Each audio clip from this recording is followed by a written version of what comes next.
Kita lanjut ke Ibu AKBP Emma Rahmawati, Kanit PPA di Tipidum Bareskrim Polri melalui Zoom.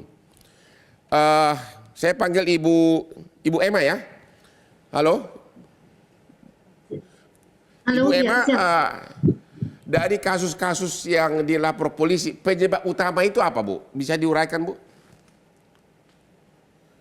iya. Sebetulnya dari beberapa kasus yang ditangani oleh kepolisian yang menyebabkan adanya tadi fenomena pembunuhan dalam keluarga, itu memang pemicunya adalah apa ya? Tadi sebetulnya sudah disampaikan oleh Pak Reza, faktor ekonomi yang kemudian meluas pada timbulnya emosional, kemudian ada rasa cemburu, ada permasalahan di dalam keluarga yang tidak terselesaikan. Bahkan juga mungkin di sini ada, kalau lebih luas lagi, melihat adanya penurunan nilai-nilai kemanusiaan kalau saya lihat ya.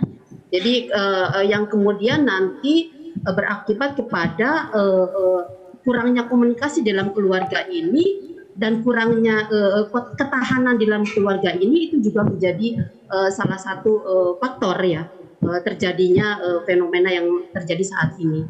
Memang tadi faktor ekonomi menjadi faktor yang kalau kami lihat ya, faktor ekonomi menjadi faktor yang paling utama, tetapi kemudian penyebab lainnya adalah tadi ada kecemburuan, ada kemudian ada permasalahan di dalam keluarga yang tidak terselesaikan dengan baik karena kurangnya komunikasi di dalam keluarga.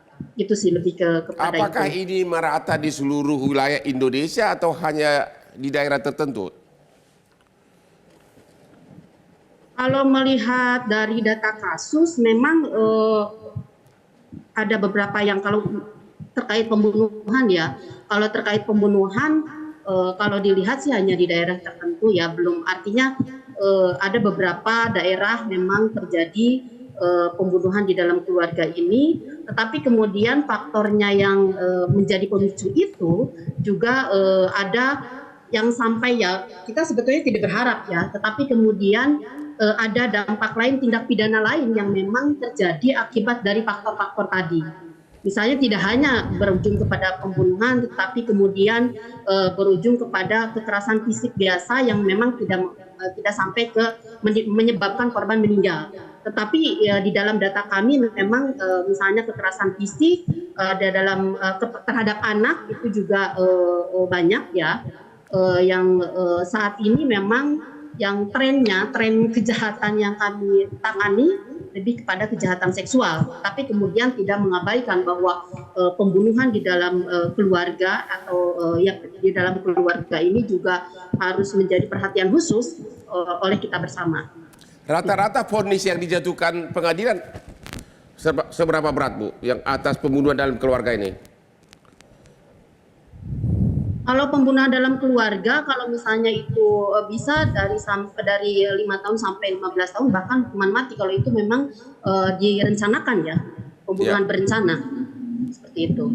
Ya, mudah-mudahan dengan ya, artinya bukan kita berharap ya, tetapi di dalam kasus-kasus misalnya pembunuhan di dalam keluarga kemudian yang direncanakan, itu juga menjadi satu pembelajaran, menjadi satu efek jera bagi masyarakat bahwa tindakan seperti itu bisa dihukum seberat-beratnya. Itu juga menjadi kita istirahat dulu. Setelah yang berikut ini kita akan tanya kepada pemerintah, di mana kehadiran pemerintah dalam fenomena sosial yang sangat buruk ini. Ketemu lagi di Hot Room.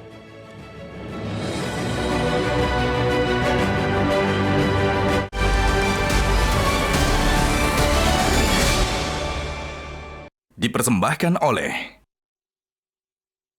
jelajahi cara baru mendapatkan informasi. Download Metro TV Extend sekarang.